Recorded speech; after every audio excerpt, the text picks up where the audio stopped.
So Iran and America are once again talking, and there are some diplomatic discussions going on. There were reports that they might be doing the discussion with Steve Witkoff of United States, who is the special envoy of Trump for everything actually. But there are reports that Iran is not willing to talk in Turkey. And maybe due to that NATO alliance of Turkey with United States of America, and there is a possibility that on Friday they may talk. Still, I am saying they may talk in Oman. But why they are talking now? Well, with Donald Trump at the helm of affairs, you can never say that he talking or is he preparing to attack while negotiating, because we have seen this picture again and again. We saw that during the 12-day war with Iran. We saw that thing in Venezuela operation, because just a day before the Venezuela operation, he was saying that we are in talks with Venezuela. So whenever he says, at least still till now, that they are talking, there was an attack. So there is a huge possibility that even when we are speaking, they might attack. But there are some things which we must discuss. Number one, why they have not attacked till now, even after sending the big beautiful armadas. And the reason behind that is the aggressive posture of Iran.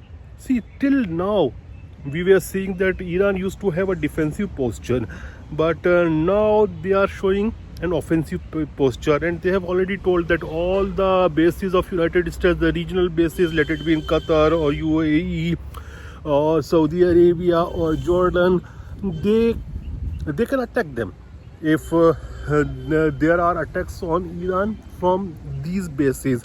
And that is the reason we also saw that there is quite a lot of movement of leaders of these Gulf nations to Washington, and they are pressuring actually Donald Trump not to attack, because then their interest will be jeopardized and their security will also be jeopardized.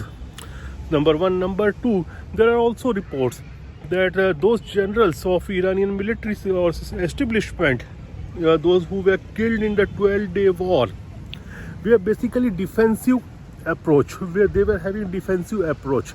But now, since they are being killed and they are being replaced, the new generations of generals are having an offensive approach, and that's what we are seeing. And America, I think probably they are not sure that this armada can protect itself. They can do a lot of damage in Iran, but apart from that, American lives must be saved. That is, they want that.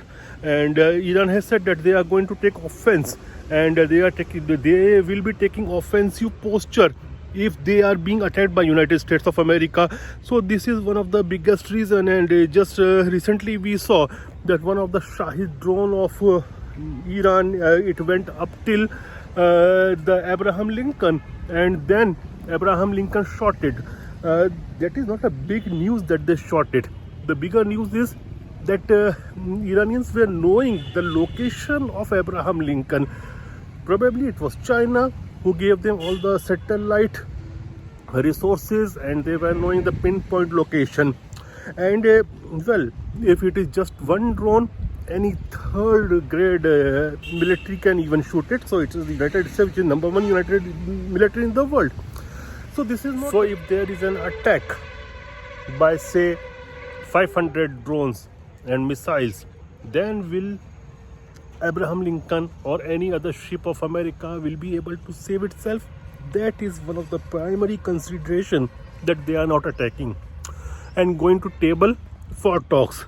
And it might be the reason that they might be searching other options, like in Venezuela.